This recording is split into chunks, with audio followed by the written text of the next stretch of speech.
और नाटो से असहयोग पर ट्रंप भड़के हैं। जिस तरीके से यूरोप के अलग अलग देशों के बयान सामने आए हैं, उसके बाद नाराजगी डोनाल्ड ट्रंप की बढ़ गई है। बयान क्या आया ये भी आपको बताते हैं। मदद नहीं तो नाटो का भविष्य खराब है। मकसद है नाटो देशों पर दबाव बनाना और इस वजह से डोनाल्ड ट्रंप की तरफ से ये बात कही गई। एक और बयान, हमने यूक्रेन में उनकी मदद की, मकसद सहयोग के बदले सहयोग की मांगे। जताया गया कि जब हमने मदद की तो हमें मदद की जरूरत है, तो आप मदद क्यों नहीं कर रहे हैं? जी बिल्कुल। और एक और बयान देखिए, ब्रिटेन मदद नहीं करना चाहता था। ये साफ क्या है, मतलब सहयोगियों में हिचकिचाहट साफ तौर पर दिख रही कि आपकी लड़ाई आप लड़िए, हम इसमें आपकी मदद क्यों करें। अब बयान क्या है, नेटो एक तरफा गठबंधन बन गया है और हमारी मदद के लिए सामने नहीं आ रहा है। मतलब इसका है कि ईरान संकट पर नेटो का पूरी तरह से इस युद्ध में किनारा कर गया है और इसको लेकर बहुत ज्यादा नाराज है डोनाल्ड ट्रंप। हालांकि अमेरिका की तरफ से हमले तो लगातार जारी हैं। सेंटकॉम ने एक और तस्वीर जारी की है और सेंटकॉम ने अमेरिकी सैन्य हमलों का नया वीडियो जारी कर बताया, अमेरिका के मुकाबले ईरान के हमले कमजोर पड़े हैं। ईरान से युद्ध को लेकर सेंटकॉम ने बड़ा दावा किया है। ईरान की युद्ध क्षमता कम होने का दावा किया गया। ये देखिए वही सैटेलाइट इमेजेस जो जारी की गई हैं और बताया कि एक के बाद एक धमाके कैसे किए गए हैं।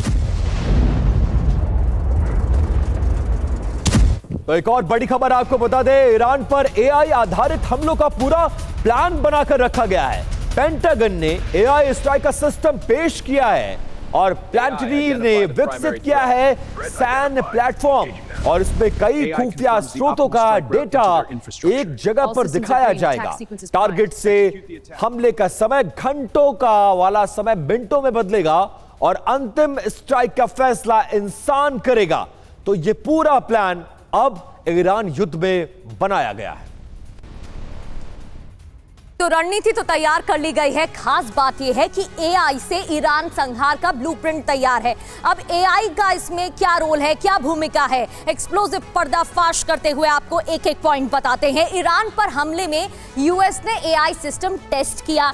युद्ध में एआई की मदद से टारगेट सेट किए गए। फिर अमेरिकी कंपनी प्लानेटर ने सिस्टम तैयार किया। अब ये सिस्टम काम कैसे करता है? सैटेलाइट, ड्रोन और रडार के जरिए। सैटेलाइट, ड्रोन, रडार जैसे दर्जनों सोर्सेस का डेटा जोड़ता है, एक साथ इनको जोड़ा जाता है और फिर एक ही इंटरफेस पर कनेक्ट करता है। पूरा युद्ध विश्लेषण किया जाता है। इसके अलावा संभावित टारगेट बताता है और हमले के ऑप्शंस भी, विकल्प भी बताता है। अब इसका फायदा क्या है? पहला फायदा, स्ट्राइक में कई घंटे लगते थे, लेकिन अब कुछ मिनट के अंदर ही स्ट्राइक में सफलता हासिल हो जाती है। जाओ तो अमेरिका अब ईरान से जंग में एआई का इस्तेमाल करने जा रहा है। इस बीच एक बड़ी खबर, तेहरान में अमेरिका इजराइल का अटैक जारी है। तेहरान में भीषण बमबारी से तबाही हो गई है। हमले के बाद एक बार फिर से तेहरान के कई इलाके धुएं धुएं नजर आ रहे हैं। चारों तरफ धुआं, आग का गुबार और मिसाइलों के हमले साफ तौर पर देखे जा सकते हैं।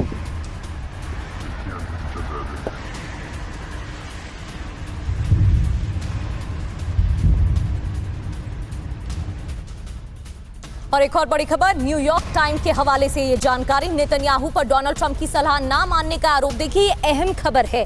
क्यों? क्योंकि ईरान के तेल भंडार पर हमले से अमेरिका नाराज है। अमेरिका ने मना किया था। अमेरिका नहीं चाहता था कि तेल भंडार पर अटैक हो। यूएस इजराइल को हॉर्मुज स्ट्रेट बंद होने का अनुमान नहीं था, क्योंकि हॉर्मुज स्ट्रेट ब्लॉक हो गया तभी अमेरिका समर्थन मांग रहा है, तभी अमेरिका की टेंशन बढ़ गई है और इसी पर नाराजगी डोनाल्ड ट्रंप ने जताई है।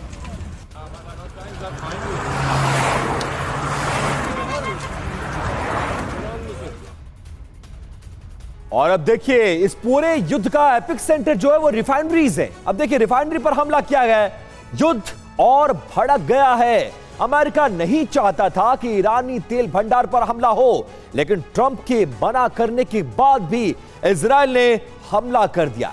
एडमिरल ब्रैड कूपर ने भी हमला ना करने के लिए कहा था।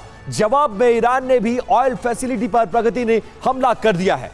बिल्कुल, और ऑयल फैसिलिटी पर हमले को ईरान ने युद्ध अपराध बताया, जिसके बाद ही हमले और भी ज्यादा भयानक हुए। अब्बास अरागची ने हमले को इंटरनेशनल लॉ का उल्लंघन भी बताया और धमकी दी कि अब और भी ज्यादा तेज हमले होंगे। जी बिल्कुल। और इस बीच एक बड़ी खबर आ रही है, ईरान ने किया बैलिस्टिक मिसाइल से हमला। कई इंटरसेप्टरों को आसानी से मात देते हुए इस हमले को अंजाम दिया गया है।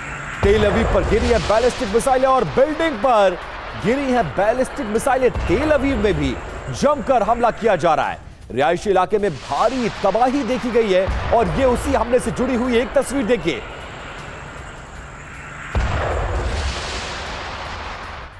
और इजरायल के पास इंटरसेप्टर की कमी है, गिनती की एयर डिफेंस मिसाइलें ही बची हैं। इजरायल ने अमेरिका को इस बात की जानकारी भी दी है। ईरान के अटैक से तेल अवीव में तबाही मची हुई है। तेल अवीव की तमाम तस्वीरें हमने आपको दिखाई है। रिहायशी इलाकों में भी लोगों को परेशानी, क्योंकि रिहायशी इमारतों पर हमले हुए हैं।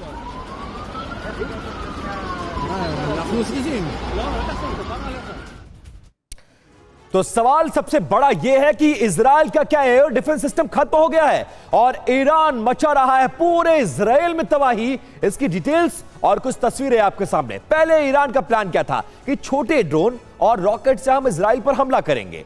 इजराइल ने ड्रोन्स को इंटरसेप्टर से रोका भी। डिफेंस सिस्टम की मिसाइलें अब खत्म होती नजर आ रही हैं। अब ईरान का प्लान क्या है? बैलिस्टिक मिसाइल, क्लस्टर बम से हमला करना।